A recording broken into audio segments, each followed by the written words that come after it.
मित्रों, वेद का एक वाक्य यह भी है, ब्राह्मण मुख से, क्षत्रिय भुजा से, वैश्य जंघाओं से और शूद्र पैरों से पैदा हुए।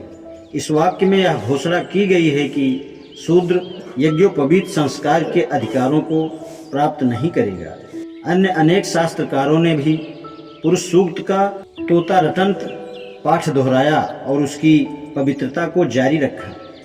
उनकी पुनरोक्ति अनावश्यक है। जिन विद्वानों ने पुरुष सूक्त में निर्धारित चातुर्वर्ण व्यवस्था का विरोध किया, उन्हें हिंदू समाज के शिल्पी मनु ने सदा के लिए दबा दिया। मनु ने दो कार्य किए। सबसे पहले उसने पुरुष सूक्त के आदर्श को ईश्वरीय आज्ञा के रूप में नए सिरे से प्रतिपादित किया। उसने कहा कि संसार की स्मृति के लिए ईश्वर ने ब्राह्मण को अपने मुख से, क्षत्रिय को भुजाओं से, वैश्य को जंघाओं से और शूद्र को पैरों से पैदा किया। इस तरह ब्राह्मण, क्षत्रिय और वैश्य द्विज वर्ण हैं, अर्थात इनका जन्म 2 बार होता है और शूद्र का केवल 1 बार ही जन्म होता है। इस प्रकार मनु ने अपने पूर्ववर्ती शास्त्रकारों का अनुसरण किया। यही नहीं, उसने एक और व्यवस्था दे दी और कहा, वेद ही धर्म का एकमात्र और अंतिम आधार है। इस बात को ध्यान में रखते हुए कि पुरुष सूक्त वेद का अंग है, यह चरितार्थ करना कठिन नहीं हो सकता कि मनु ने पुरुष सूक्त में प्रतिपादित चातुर्वर्ण के सामाजिक आदर्श को ईश्वरीय आदेश और विधान तथा असंदिग्धता की परिधि में आवेष्टित कर दिया, जो पहले नहीं थी।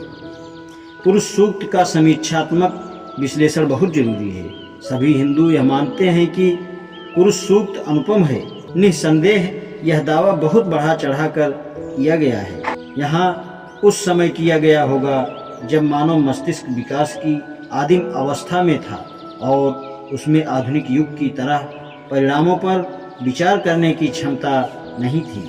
परंतु यह दावा सरलता से स्वीकार किया जा सकता है, बशर्ते कि यह समझा जाए कि पुरुष सूक्त को अनुपम क्यों कहा जाता है। पुरुष सूक्त को अनुपम मानने का प्रमुख आधार सामाजिक संगठन का आदर्श है, अर्थात आदर्श अनुपमान है। क्या पुरुष सूक्त को अनुपम मानने का यह पर्याप्त आधार है? यदि वर्गहीन समाज की रचना का विधान होता तो निश्चय ही पुरुष सूक्त अनुपम माना जाता। पुरुष सूक्त में क्या है? इसमें वर्णभेद वाले समाज का उपदेश है। क्या इसे अनुपम माना जा सकता है? इसका स्वीकारात्मक उत्तर केवल कोई राष्ट्रवादी और देशभक्त ही दे सकता है।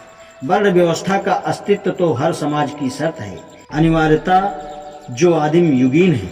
यह स्थिति तो संसार भर में है, वहाँ भी जहाँ का समाज अपेक्षाकृत आधुनिक है। इस दृष्टि से पुरुष सूक्त में क्या अपूर्वता या नवीनता हो सकती है, जबकि यह भारतीय आर्य समाज में मौजूद वर्ग को स्वीकार करने के सिवाय और कुछ नहीं है।